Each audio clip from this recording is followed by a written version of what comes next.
Magandang araw! Dito, kami ay sumasagot na ang katawan ay lumalawak sa halaga ng dignidad ng tao. Mga punto ng suporta para sa aming thesis. Unang punto, kami ay nagsasabi nito dahil ang espiritu ng tao ay natatangi.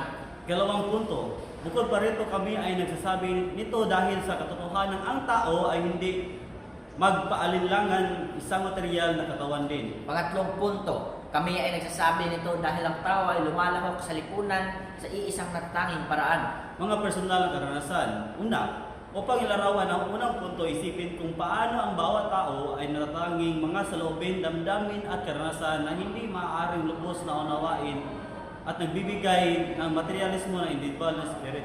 Pangalawa, bilang halimbawa para sa ikalawang punto, isipin ang isang tao na nagdadanas ng mga pisikal na sensasyon tulad ng kagalakan, sakit o ginhawa na nagpapakita kung paano ang katawan ay nagdadanas ng buhay. Katatlong karanasan tungkol sa kung paano ang interaksyon ng iba na ay nahuhubog sa aking dignidad at social na dimension ng pagiging tao. Mga wastong pagtutol. Una, gayon pa man, ang ibang tao ay maaaring sabihin na ang tao ay simpleng isang material na katawan o produkto ng material ng mga puwersa.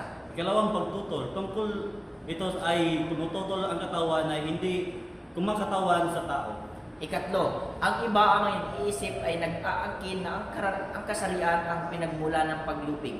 Bahagi ng isang matibay na sagot. Una, kami ay sumasagot na ang tao ay hindi maaaring kategorya batay sa kanilang pisikal na kapaligiran dahil sa kanilang kamalayan. Pangalawa, kami ay sumasagot na ang tao ay konektado sa material sa pamamagitan ng katawan.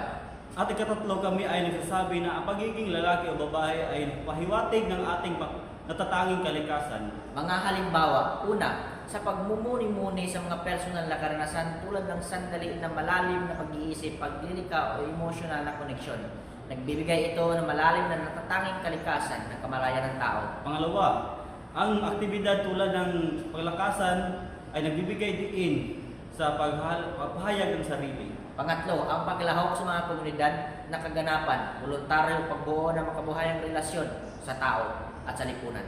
Conclusion, kami ay nagsasabi sa kabila ng mga pagtutol at pagbawawas ng mga tao sa simpleng material o panlilinlang sa kahalagahan ng katawan na ang katawan ay mahalaga ng bahagi sa halaga ng tao. Ito ang aming mga insight. Una, ang pagkilala sa natatanging espiritu sa loob ng bawat tao na naghihikayat na malalim na pag-impact siya at pag-unawa.